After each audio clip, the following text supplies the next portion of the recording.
සුබදැස්සනක් හැමෝටම මේ සුපිහිටයි. අද දවසෙත් ස්වාමීන් වහන්සේගේ වචනය අහන්නට දේව පාමුලට ඔබ සියලු දෙනාම ආදරයෙන් පිළිගන්නවා. අපි යමු ස්වාමීන් වහන්සේගේ වචනයට. අපි කියවමු හිතෝපදේශ පොතේ හිතෝපදේශ 24:9.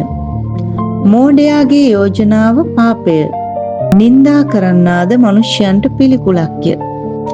මෝඩයෙක්ගේ යෝජනාව පාපය කියලා ස්වාමීන් වහන්සේ අද දවසේ ඔබට කියනවා. කවුද එතකොට මෝඩයෝ? පාපය කරන අය මෝඩයෝ කියලා තමයි මේ ස්වාමීන් වහන්සේ කියන්නේ. ඉතින් ඔබ ඇසුරු කරන අය කල්පනා කරලා බලන්න කී දෙනෙක් ඔබට පාපේ යෝජනා කරනවද කියලා. ඔබ ඇසුරු කරන යාළුවෝ. ඉතින් පාපේ කියන්නේ ස්වාමීන් වහන්සේ අකමැති දේ කිරීම. ඉතින් ස්වාමීන් වහන්සේ කැමති දේ නොකර සිටීම. ඉතින් මේ දෙක ස්වාමීන් වහන්සේ අකමැති දේ කරන්න කී දෙනෙක් ඔබට දවසට යෝජනා කරනවද? ස්වාමීන් වහන්සේ කියනවා මිනී නොමරව, වෛශ්‍යාකම් නොකරව. ඉතින් ස්වාමීන් වහන්සේ අකමැති දේවල් ගොඩාක් සුදු බයිබලයේ තුල උන්වහන්සේ ලියලා තියෙනවා.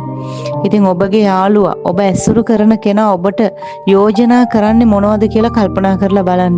ඉතින් සමහර යාළුවෝ ඇසුරු කරන පිරිමි කෙනෙක් නම් කියනවා අපි සිගරට් එකක් බොමු, අපි මත්පැන් පානය කරමු. ඉතින් ඒ වගේ යෝජනා කරනකොට කල්පනා කරලා බලන්න මේ පාපය යෝජනා කරන කෙනා එහෙනම් එයා අඥාන කෙනෙක්. ස්වාමීන් වහන්සේ කියන්නේ මම නෙමෙයි. ඉතින් ඒ වගේ යෝජනා කරන අය අඥානයෝ කියලා අද දේව වචනේ ඔබට කියනවා. ඉතින් ඒ වගේ අය ඇසුරු කරනවා නම් අද ඒ අයගෙන් ඈත් වෙලා ජීවත් වෙන්නට ස්වාමීන් වහන්සේ ඔබට මට අද දවසෙත් උන්වහන්සේ ආඥා කරනවා. ඉතින් මේක අහන ඔබ මම අපි හැමෝම අඥානය වෙලා හිටිය කාලයක්. අපි ස්වාමීන් වහන්සේගේ වචනය දන්නේ නැතුව, මොකද ස්වාමීන් වහන්සේගේ වචනය දැනගැන්ම තුල අපි තුල ප්‍රඥාව වර්ධනය වුණා. ඉතින් අපි පාපයෙන් ඈත් වුණා. ඉතින් අපි එහෙම පාපයෙන් ඈත් වෙලා අපි දැන් ගමනක් යනවා ස්වාමීන් වහන්සේ තුල. ඉතින් ඒ යන ගමන තුල තවත් අපි ළඟ අපේ අසල පාපේ යෝජනා කරන යාළුවෙක් මිතුරෙක් ඉන්නවනම් ඔහු අඥානෙක්. ඉතින් එහෙම අපවිත්‍රකමෙන් පවිත්‍රතාවයට ආපු අපි නැවත ඒ වගේ මිතුරු ඇසුරු කරලා නැවත පාපයට යනවනම් හිතෝපදේශ 26:11 කියනවා බල්ලා උගේ වමනයට හැරී යන්නක් මෙන් අඥානයා තමාගේ අඥානකම නැවතත් කරන්නේය. ඉතින් අපි එහෙම නැවත යනවා නම් පාපයට ස්වාමීන් වහන්සේ කියනවා බල්ලෙක් වමනේ දාලා නැවත කනවා ඔබ දැකලා ඇති. ඉතින් මිනිස්සෙක් නම් වෙන කිසිම සතෙක් එහෙම කරන්නේ නැහැ. ඒක කරන්නේ බල්ලා තමයි.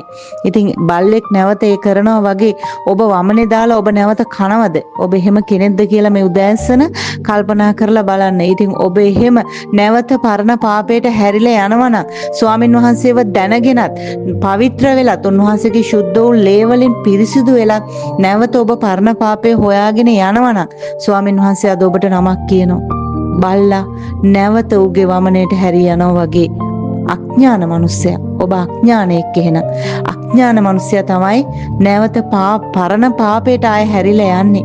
මොකද බයිබලයේ කියනවා තවත් තැනක නෑවා වූ ඊරි නැවත මඩට හැරී යන්නක් මෙන් කියලා. ඉතින් නාල කොච්චර සුද්ධ කරත් ඊරියෙක් ගොඩ ඉන්නේ නෑ නේද? එයා හොයන්නෙම මඩ. ඉතින් ඒ වගේ තමයි ස්වාමීන් වහන්සේ කොච්චර පවිත්‍ර කරලා උන්වහන්සේගේ ලේ වලින් සෝදලා අපිව ගොඩින් තිබ්බත් සමහරු ඉන්නවා නැවත පරණ පාපයටම යන. ඉතින් ඒ අයට ස්වාමීන් වහන්සේ අද කියනවා ඒ අය බල්ලෝ වගේ කියලා. ස්වාමීන් වහන්සේ කියනවා ඒ අය අඥානයෝ කියලා. ස්වාමීන් වහන්සේ අද කියනවා ඒ අය ඊරියෝ වගේ කියලා. ඉතින් මේක අහන ඔබ මම දෙවියන් වහන්සේගෙන් එහෙම අහගන්න හොඳ නෑ නේද? අපි බල්ලෝවත්, අපි ඊරියෝවත්, අපි අඥානයෝවත් නොවි.